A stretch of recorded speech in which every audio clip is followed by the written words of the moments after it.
अस्सलाम वालेकुम। मैं हूँ आयशा गुलरेज और एक बार फिर आप लोगों के सामने हाजिर हूँ सोशल क्लब फॉर पीडब्ल्यूडीज के प्लेटफॉर्म से। जैसा कि आप लोगों को मालूम ही है कि हमारे इन तमाम इंटरव्यूज का मकसद क्या होता है।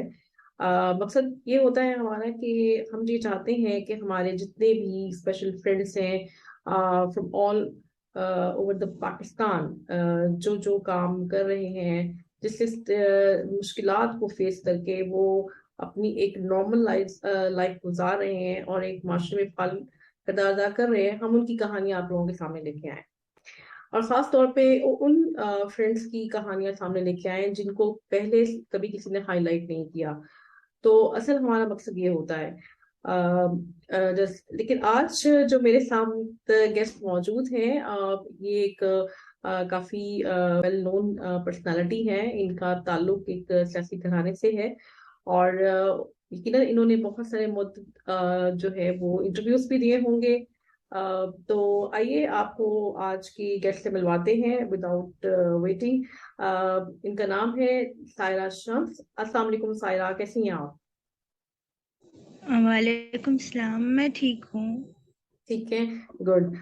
Thank you so much for joining us Saira. तो welcome to the social club for पीडब्ल्यूडीज।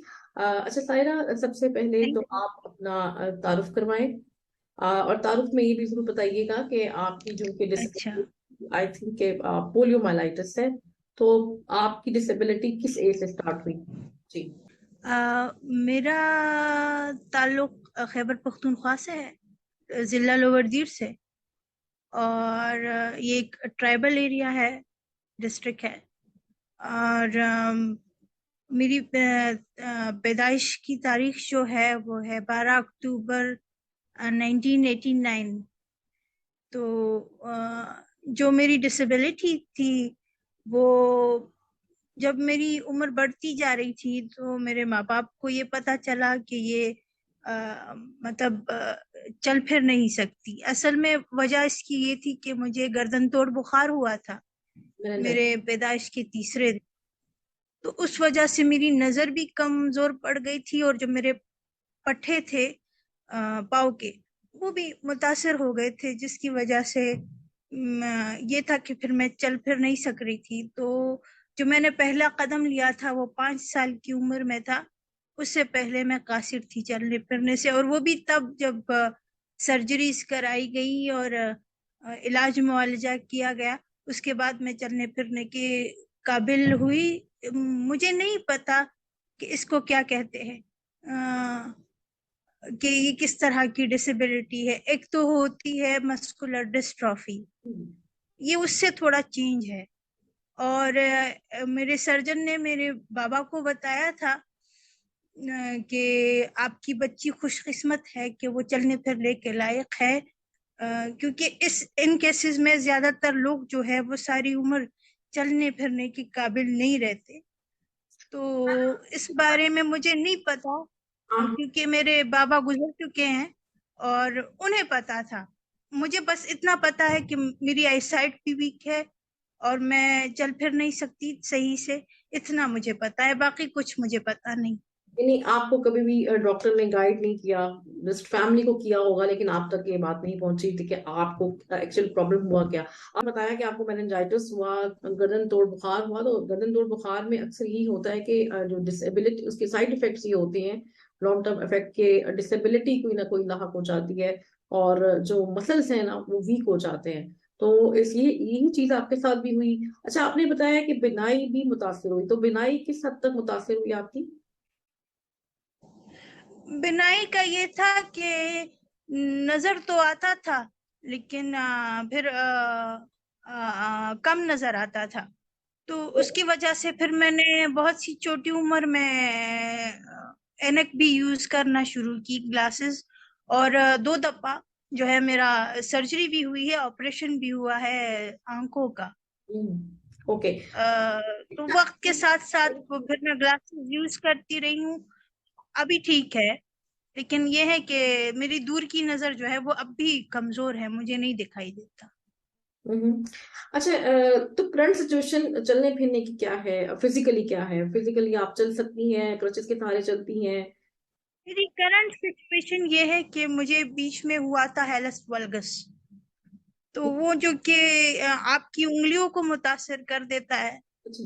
फिर मैं गिरती हूँ फिर संभलती हूँ, इस तरह से मेरा चलना फिरना है। तो मैं कभी व्हीलचेयर यूज करती हूँ, जो अभी मेरी करंट सिचुएशन है, कभी नहीं करती। जब थक थक जाती हूँ तब करती हूँ, जब मैं समझती हूँ कि मैं चल फिर सकती हूँ तब नहीं करती। तो ये जो अभी आपने एक और इस तरह टर्मिनोलॉजी से हुआ बोली है। है, अभी आपने एक टर्मिनोलॉजी बोली है कि आपको ये प्रॉब्लम है, तो ये थोड़ा सा डिफाइन कर देंगे क्या प्रॉब्लम होता है और इससे क्या मसल्स मुतासिर होते हैं, जिस्म के पट्टे मुतासिर होते हैं? अ, इससे इससे पाँव की उंगलियां मुतासिर होती है। ये एक बीमारी है जिसको हेलस वल्गस बोलते हैं। उसमें ये होता है कि आपकी उंगलियां मुड़ जाती हैं या एक दूसरे से चिपक जाती हैं। जो स्पेस होता है ना उनका, जी। तो वो स्पेस जो है वो कम होने लगता है। फिर वो एक दूसरे के ऊपर नीचे या दबने लगती हैं या आने लगती है एक दूसरे के आगे। तो जो मेरे पैरों के अंगूठे हैं वो मेरी उंगलियों के नीचे आ जाते हैं, तो फिर मैं गिरने लगती हूँ। ओके। ओके। जब मुझे लग रहा होता है मैं चल पा रही हूँ तो मैं चल लेती हूँ, जब नहीं तब व्हीलचेयर का सहारा ले लेती हूँ। सही सही। अच्छा सायरा, मुझे ये बताइए कि आपने मास्टर्स किया हुआ है, किस सब्जेक्ट में मास्टर्स किया हुआ है? सोशियोलॉजी में। जोलॉजी में मास्टर्स किया हुआ है। तो सायरा, आपका ताल्लुक जैसा कि लोअर दीर से है, खैबर पख्तूनख्वा के एक रिमोट एरिया से है, तो जहाँ पे अमूमन खवातीन की तालीम के ऊपर कोई इतना फोकस नहीं किया जाता, तो आपके तालीमी सफर में, आपको तालीमी सफर में किन किन मसाइल का सामना करना पड़ा? जैसे कि आप कोई स्पेशल नीड्स थी, और पेरेंट्स, किसने आपको ज्यादा सपोर्ट किया? पेरेंट्स ने ज्यादा सपोर्ट किया, या इर्द गिर्द के लोगों ने? किससे ज्यादा आपको मोटिवेट किया? मैं मैंने जब मेरी उम्र हुई, जब मैं 5 साल की थी, जब मैं स्कूल जाने की मेरी एज हुई, तो मेरे बाबा ने मुझे सपोर्ट किया, मेरे फैमिली ने किया। ऑब्वियसली अगर वो नहीं करते तो मैं नहीं इतना आगे जा पाती। एक्चुअल में मेरे बाबा जो थे वो एक कारोबारी शख्सियत थे, तो उनको दुनिया की रख रखाव का मालूम था, उनका जहन जो था वो वसी था।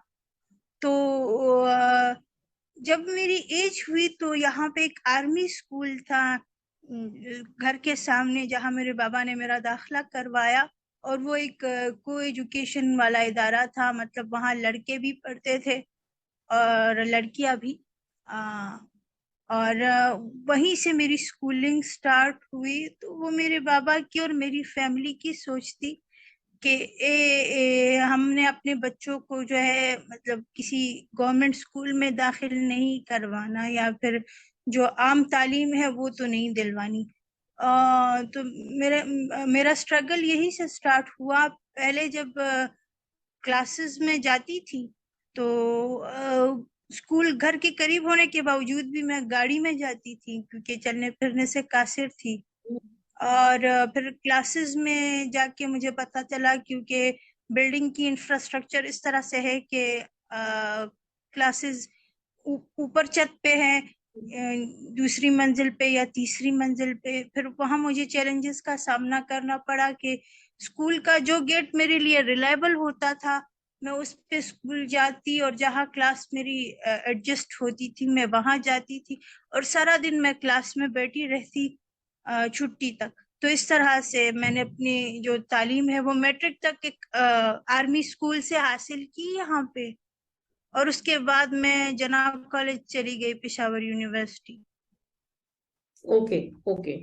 वहां से फिर आपने मास्टर्स किया? मैंने वहां से मैंने वहां से मास्टर्स नहीं किया।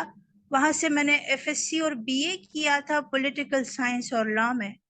और वो दो सिलसिला वो 2012 तक चलता रहा। फिर यहाँ पे आके मैंने, क्योंकि पेशावर यूनिवर्सिटी में जो मसला मुझे था वो एक्सेसिबिलिटी का था, बहुत ज्यादा। हॉस्टल में रहने का कोई ऐसी जगह नहीं है जहाँ पर्सन विद डिसेबिलिटी जो है वो आसानी से हॉस्टल में रह सके। और दूसरी बात ये थी कि फ्रेंडली एनवायरनमेंट नहीं था। हम्म। जना कॉलेज में जब मुझे एडमिशन मिला तो मुझे लगा था कि ये लोग तो शायद शहर के लोग हैं, समझते होंगे, इतना कोई इनके साथ मसला ना होता हो।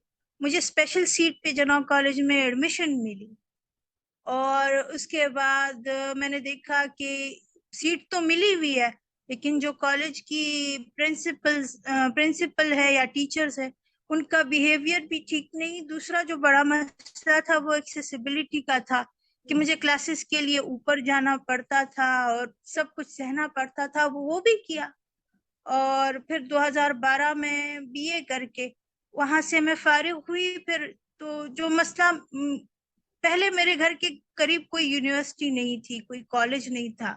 फिर इस तरह से था कि हमारे एरिया में यूनिवर्सिटीज बनने लगी, कॉलेजेस बनने लगे। तो फिर मैंने सोचा, जब घर के नजदीक ही है तो क्यों ना यहाँ से मैं आसानी से आऊं जाऊं और यही से अपनी जो बाकी जो एजुकेशन है वो हासिल करूं। तो मैंने 2012 में फिर अब्दुल वली खान यूनिवर्सिटी है, उसके कैंपस से जो मेरे घर के करीब था तेमरगना में, वहां से फिर सोशियोलॉजी में मैंने एमए किया। अच्छा अच्छा। और बहुत सारी बातें ऐसी थी जो पेशावर यूनिवर्सिटी की वजह से, वहाँ का जो एनवायरनमेंट है वो फ्रेंडली ना होने की वजह से मुझे फेस करनी पड़ी। तो फिर मेरा दिल थक सा गया था। जो लास्ट जो मैंने डिग्री ली वो मैं घर घर के नजदीक से ही ली। इस टाइम आप कौन सी जॉब कर रही हैं? इस टाइम करंटली आप क्या काम कर रही हैं? मैं फिलहाल कुछ भी नहीं कर रही, फिलहाल तो घर पे ही हूँ। अच्छा। कुछ टेस्ट है उसकी प्रैक्टिसेस कर रही हूँ जॉब के लिए। और इससे पहले मैं डिस्ट्रिक्ट काउंसलर थी 5 साल। जी। अच्छा सायरा, जिस तरह के मैंने आपके तारुफ में भी बताया कि आपका ताल्लुक एक सियासी घराने से रहा है, आपकी बहन भी गालिबन एमपी रही हैं पीटीआई की तरफ से के दौर में, तो आपने अभी बताया कि आप काउंसलर थी, तो आपको ये मौका मिला कि आप पॉलिटिक्स में आए, इस लेवल तक आप काम करें, तो आपने क्या महसूस किया? यानी आपने स्पेशल पर्सन के लिए कौन सा सा काम किया? जी। अ, सियासत से जहाँ तक ताल्लुक है, तो क्योंकि बाबा थे जी। और उनके कुछ एम्स थे जो अ, अधूरे रह गए थे।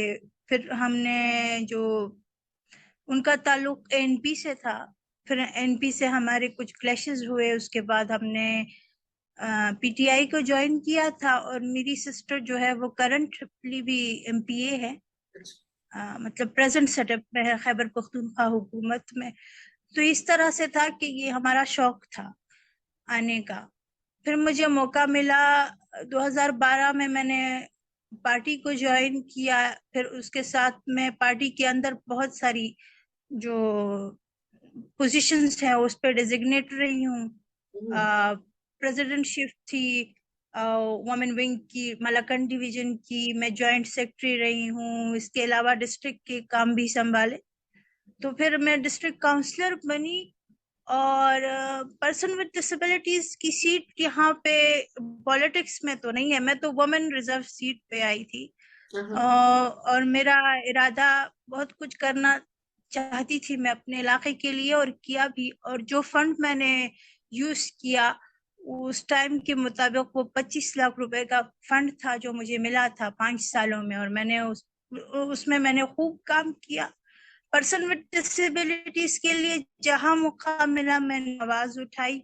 एक स्पेशल पर्सन स्कूल था जिसको अपग्रेड करना था अपने इलाके में, तो वो बच्चों की नीड थी, वो मैंने की। इसके अलावा हमने जो नेशनल असेंबली में या प्रोविंशियल असेंबली में या सेनेट में पर्सन विद डिसेबिलिटीज के लिए स्पेशल सीट होनी चाहिए जिस तरह माइनॉरिटीज की होती है, उसके लिए काफी स्ट्रगल किया। क्योंकि मुझे लगता है या मुझे लगता था जो सोशल वेलफेयर का इदारा है वो हमारी नीड्स को नहीं समझता।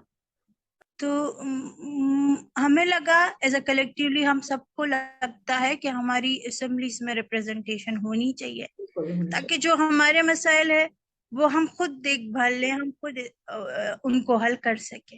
बिल्कुल लेकिन सही। अनफॉर्चुनेटली अभी तक पाकिस्तान में वैसा हुआ नहीं है। हालांकि 2009 में एक बिल भी हमारी कोशिशों से पास हुआ था जिसके मुताबिक सेनेट में और जो सूबाई असेंबलीज है उनमें चारों में हमारी सीट्स के लिए जो बिल है वो पास हो गया था, लेकिन अभी तक उस पर अमल दरामद सही से नहीं हो सका है। सेनेट में एक सीट हमारी है जिस पर करंटली जो है एक नुमाइंदा तो है, लेकिन वो नुमाइंदा जो है वो मुझे लगता है उस तरह से आवाज नहीं उठा पा रहा जिस तरह से होनी चाहिए। तो अभी बहुत कुछ करने को है, और इसी के लिए हम सब ने और मैंने सारी एफर्ट्स की। और गुड। जहां जहां लगा मुझे कि पर्सन विद डिसेबिलिटीज के लिए लोकल काउंसिल में या असेंबलीज में आवाज उठानी चाहिए, मैंने उठाई। बिल्कुल, बहुत अच्छा किया, बहुत खूब। बिल्कुल सही कहा सायरा। जो है वो कतरा कतरा दरिया बनता है, अगर हर फर्द जो है अपना हिस्सा डाले तो यकीनन कोई एक बहुत बड़ा अच्छा चेंज आ सकता है हमारी सोसाइटी में। और हम ये देखते भी हैं कि अगर हम पिछले कई सालों पहले देखें देखें पीछे की तरफ देखें, तो हम ये देखते हैं कि अब जो सूरत हाल है वो कदरे कदरे बेहतर है।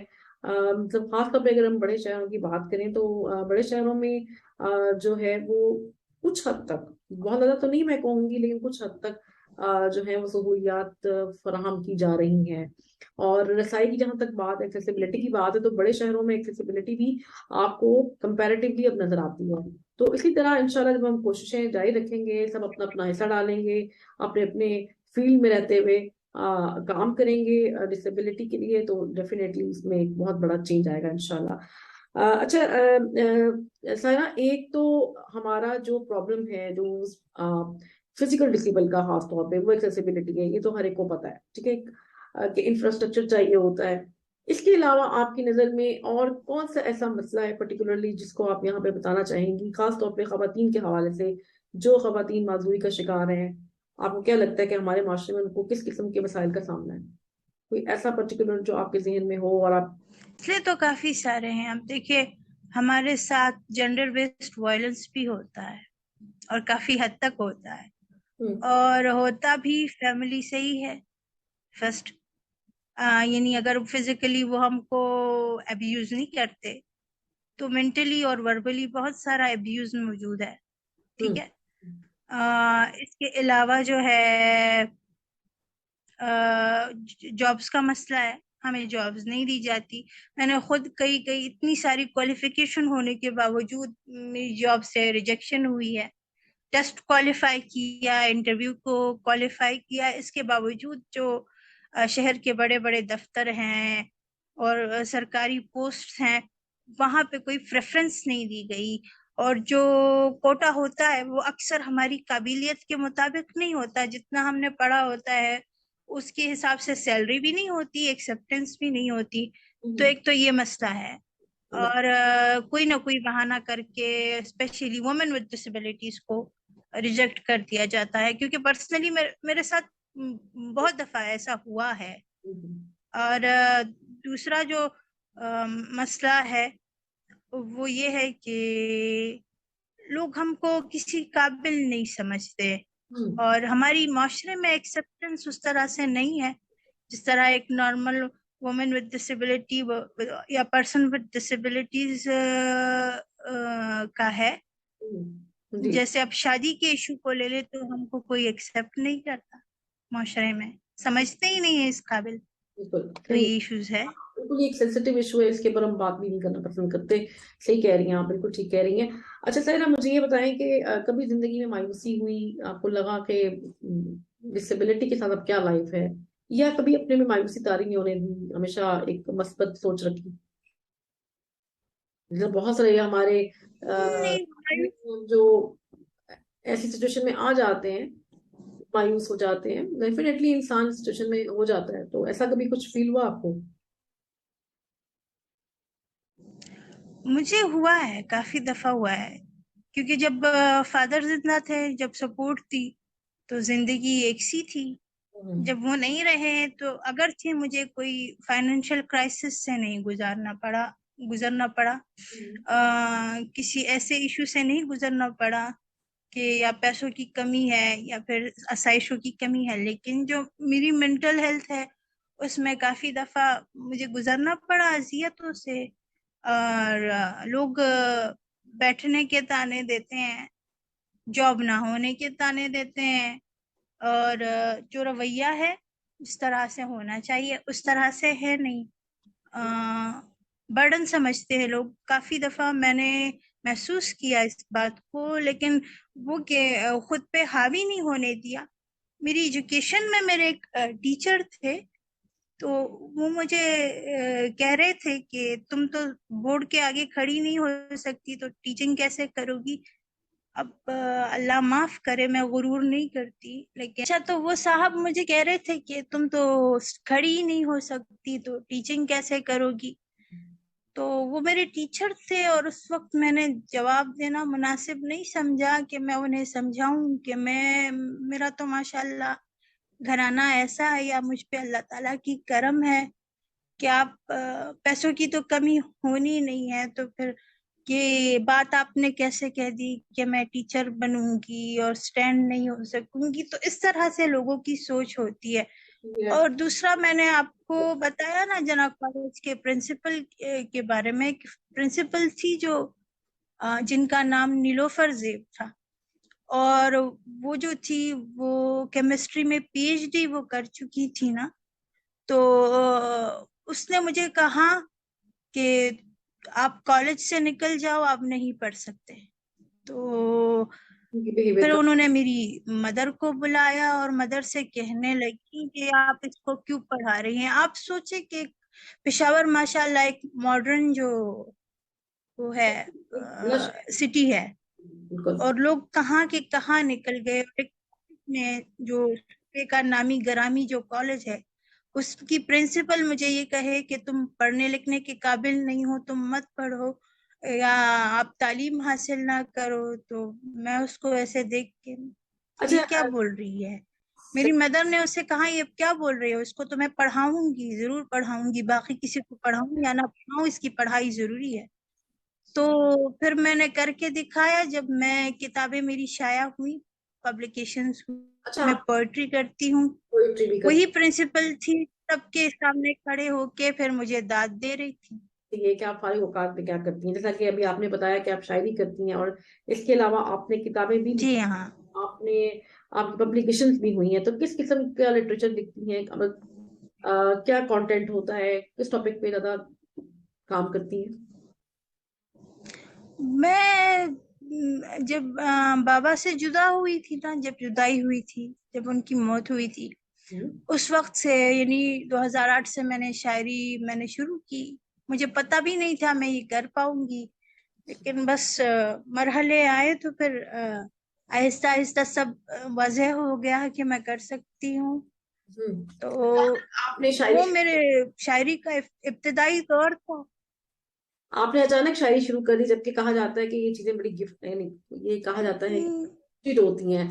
तो आपने शायरी अचानक शुरू कर दी अपने वालिद की वफात के बाद, उनकी याद में, ऐसा ही है? हाँ हाँ, उनकी वफात के बाद मैंने शुरू की थी। और इसके अलावा क्या तो लिखती हैं? जब शुरू की तो एक मोबाइल फोन उस वक्त मेरे पास पड़ा हुआ था जिसमें मुझे वर्सेस आते गए। इसके अलावा लिखती क्या है, कौन से मौजू पे आप ज्यादा लिखती हैं? शायरी के अलावा आप लिखती भी हैं, आपने कहा पब्लिकेशंस भी हुई हैं मेरी। मैं वो पोइट्री की पब्लिश हुई है, मैं नॉवेल तो नहीं लिखती। पोइट्री की बुक्स है, जो मेरी 2 बुक्स हैं वो चाया हो चुकी हैं। ओके। अच्छा। और शायरी की पोइट्री किताबें करती हूँ मैं। ओके। तो अब 2 किताबें मेरी पब्लिश हो चुकी हैं इसी जबरदस्त। से रिलेटेड। सही। सही सायरा, बिल्कुल ठीक कहा आपने। आपने अब अच्छा, सायरा, आप मुझे ये बताएं कि आखिर में आप पीडब्ल्यूडी को क्या पैगाम देना चाहेंगी? पीडब्ल्यूडीज के लिए मेरा पैगाम ये है जी जी, तो मेरा पैगाम ये है कि जिंदगी जैसे भी हो बस हिम्मत नहीं हारनी, क्योंकि जहां आप खुद हिम्मत हार जाते हैं फिर आपके पास कुछ नहीं बचता। तो जो भी है बस हिम्मत करके जिए जाना है। बिल्कुल सही कहा। बिल्कुल, बहुत अच्छा पैगाम दिया है सायरा आपने। बहुत शुक्रिया सायरा, आपका वक्त देने का, अपना कीमती वक्त देने का। बहुत अच्छा रहा आपका interview. Thank you so much for making the time. और इसके साथ ही मैं अब इजाजत चाहूंगी, और फिर किसी और नेक्स्ट स्पेशल गेस्ट के साथ दोबारा हाजिर होंगी। जब तक के लिए मुझे इजाजत दीजिए। अल्लाह हाफिज।